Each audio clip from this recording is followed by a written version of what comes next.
अभ्या आसीदान्तरिक्षगो शीर्ष्णोद्यौः समवर्तत पद्भ्यां भूमिर्दिशाः श्रोत्रात् तथा लोकाम् अकल्पयन् चतुष्कोणमण्डलं कृत्वा तदुपरि नैवेद्यपात्रं निधाय गायत्रीमन्त्रेण पात्रान् सम्प्रोक्षयेत धेनवाः अमृतीकृत्य ऋतन्त्वा सत्येन परिहिञ्जामि नैवेद्यं निवेदयामि।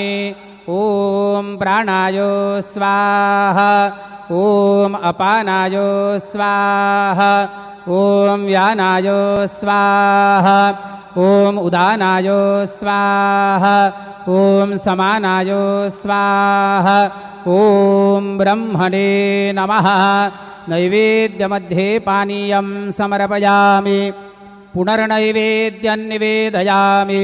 ॐ प्राणाय स्वाहा ॐ अपानाय स्वाहा ॐ व्यानाय स्वाहा ॐ उदानाय स्वाहा ॐ समानाय स्वाहा ॐ ब्रह्मणे नमः।